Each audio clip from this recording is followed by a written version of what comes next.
So, wir sind wieder zurück von 3 Wochen intensivem Weihnachtsmarktgeschäft. Jeden Abend bis 20 Uhr unterwegs gewesen, beziehungsweise auf dem Weihnachtsmarkt gestanden.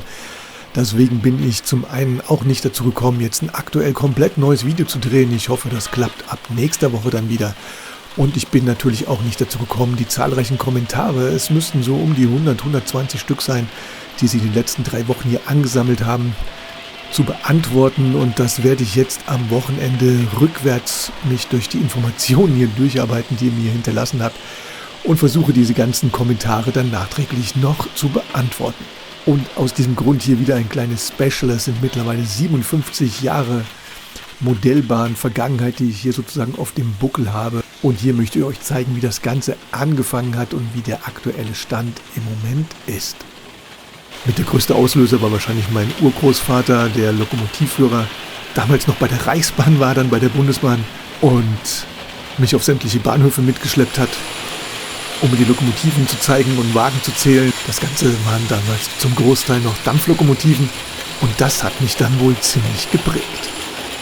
Angefangen hat das aber nicht mit einer Märklin-Bahn, sondern im Alter von 2 Jahren habe ich die erste Holzeisenbahn geschenkt bekommen. Davon gibt es leider keine Komplettbilder mehr vom Aufbau, aber ich weiß, dass ich damals stundenlang auf dem Boden rumgekrabbelt bin und diese kleinen Bahnen da über die Holzschienen geschoben habe. Und ich glaube, das war der Anfang von meiner Begeisterung für die kleinen Bahnen. Als nächstes gab es dann eine Lego-Eisenbahn. Damals noch die Lego-Eisenbahn, die diese beiden äußeren Schienen hatte. Die Batterien und Motoren waren in den Lokomotiven eingebaut. Ich fand das als Kind relativ wackelig und instabil. Die Schienen haben sich auch immer wieder gelöst. Aber es war natürlich eine Steigerung, dadurch, dass der Motor drin war und man musste nicht mehr selber schieben. Und meine Begeisterung für die Modelleisenbahn wurde dadurch immer größer. Als nächstes gab es dann die erste Märklin-Bahn. Das muss so 68, 69 gewesen sein. Ich selbst kann mich daran natürlich nicht mehr wirklich erinnern, aber auf den Fotos kann man sehen, dass es zumindest schon mal eine V200 gab, eine Baureihe 24 und den kleinen Schienenbus und diverse Wagen und nur einen Transformator auf der ganzen Platte. Aber ich glaube, das war damals völlig egal und das war dann sozusagen der Anfang von der echten Modelleisenbahn. Anfang der 70er sind wir dann umgezogen und Mitte der 70er Jahre hatte ich dann so richtig Platz.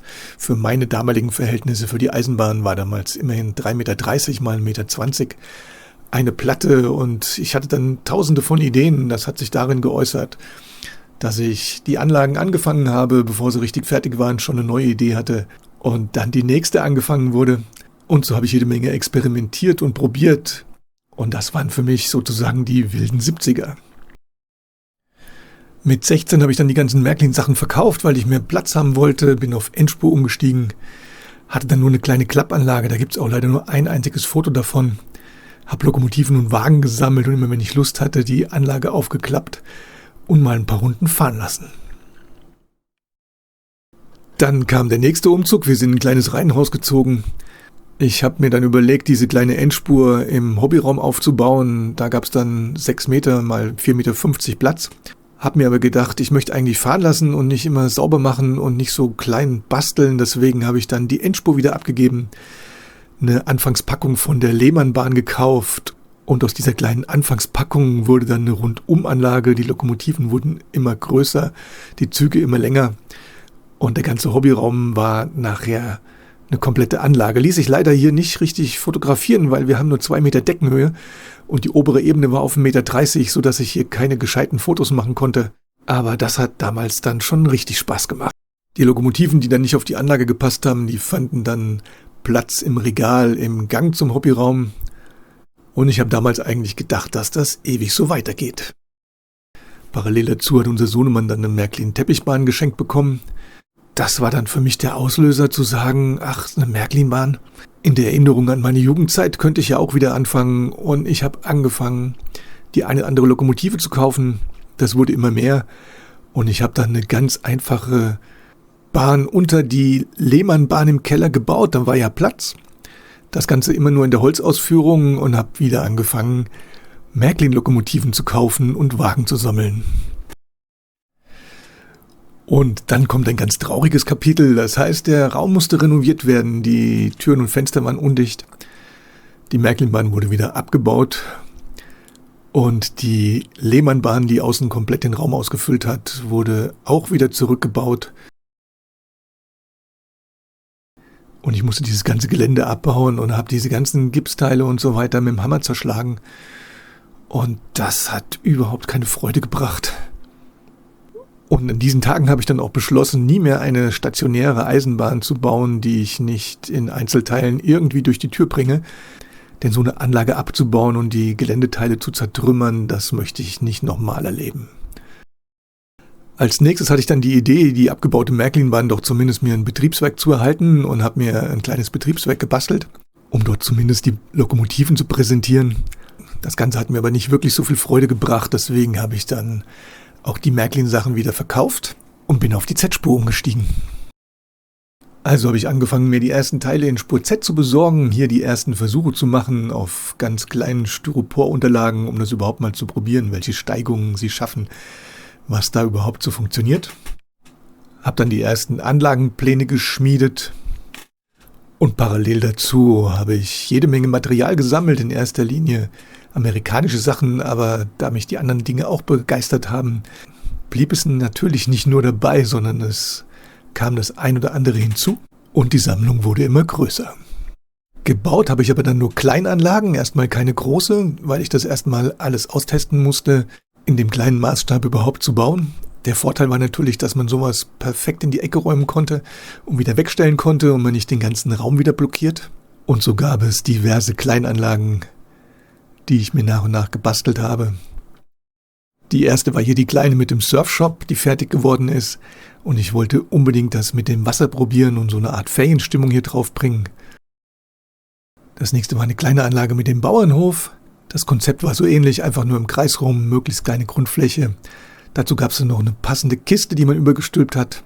Das war dann sozusagen die nächste Variante. Und das Ganze fand dann noch den grünen Abschluss mit der kleinen Bahn, die ich auf das IKEA-Tablett gebaut habe. Und von der kleinen Tablettbahn bzw. von der kleinen Bahn mit dem Bauernhof gibt es auch noch Videos, die bei mir eingestellt sind. Wenn euch das interessiert, dann bei mir im Kanal auf die Playlist Spur Z oder Z-Spur klicken und da findet ihr immer noch die alten eingestellten Videos von den Bahnen. Die Bahnen selber habe ich mittlerweile schon alle verkauft. Z-Spur habe ich mittlerweile auch nicht mehr. Das Ganze hat mich dann auf Dauer doch etwas enttäuscht, was die Fahrleistung angeht. Bei mir hat das zumindest nicht funktioniert. Ich sehe bei YouTube, dass da jede Menge Leute sind, die riesige Z-Spuranlagen haben, die im Video dann auch perfekt fahren. Ich war eher ein bisschen enttäuscht. Gerade was die Märklin-Sachen angeht, hatte dann Wagen und Lokomotiven von AZL, die dann auch mit Haftreifen ausgerüstet waren, die fuhren völlig problemlos. Aber im Endeffekt habe ich mich auch wieder von der Z-Spur getrennt. Hab dann nochmal ein kleines Zwischenspiel in der Spur N gemacht. Hab da aber nie wirklich eine Anlage aufgebaut, sondern auch nur Lokomotiven gesammelt. Alles in erster Linie amerikanische Dinge. Das Gleissystem war von Kato. Hab damit auch jede Menge Spaß gemacht, hab aber auch gar nicht viele Fotos davon. Deswegen hier nur ein paar Einzelfotos.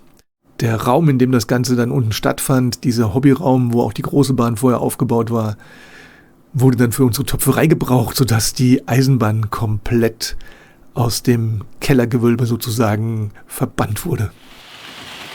Ich habe dann wieder angefangen, mir Märklin H0-Dinge zu kaufen, Dinge, die ich in meiner Jugend hatte oder die ich halt auch nicht hatte in meiner Jugend. Und wir sind bei dem aktuellen Stand, wie er zurzeit ist, wie ihr sie aus den Videos kennt. Das heißt, die kleine Märklin M-Gleisbahn über dem Schreibtisch aufgebaut. Aber auch die ist zeitlich begrenzt, wie ich schon öfters erwähnt habe. Unser nächster Umzug ist für 2025 geplant, da ist unser Kleinhaus der Schule. Und dann werde ich die kleine Märklin M-Gleisbahn hier über dem Schreibtisch auch wieder abbauen und mehr Platz haben, mir eine große Märklinbahn aufbauen. Und bis dahin dient mir diese kleine Anlage einfach nur zum Testen, zum Sammeln von den Lokomotiven und Wagen und zum Drehen von den kleinen Videos. Die große Lehmannbahn ist auf dem Dachboden eingelagert. Und den Big Boy, den kennt der eine oder andere ja aus den vorhergehenden Videos. Der steht sozusagen im Regal über der Anlage und überwacht das Ganze, um mich auch immer wieder daran zu erinnern, dass diese Lehmannbahn eines Tages wieder ganz groß aufgebaut wird. Und im Moment ist es einfach jetzt hier nur die Zwischenlösung. Das ist jetzt der aktuelle Stand und mein Fazit aus diesen 57 Jahren Modelleisenbahner ist, egal welche Spurweite, egal welches Gleissystem, Hauptsache es macht Spaß. Irgendwas geht immer und wenn es nur eine kleine Bahn im Regal ist. Ich werde den Rest meines Lebens Modelleisenbahner bleiben, weil es einfach Spaß macht. Unser Umzug rückt immer näher und ich denke, in den nächsten 3 bis 5 Monaten werden wir diese Räumlichkeiten hier verlassen. Die kleine M-Gleisbahn über dem Schreibtisch wird mit umziehen erstmal, denn ich weiß noch nicht, wie schnell ich da drüben zukomme, komplett neu aufzubauen oder größer aufzubauen, sodass sie noch eine Zeit lang erhalten bleibt. Ich danke euch wieder fürs Zuschauen, demnächst gibt es dann wieder mehr und bis bald.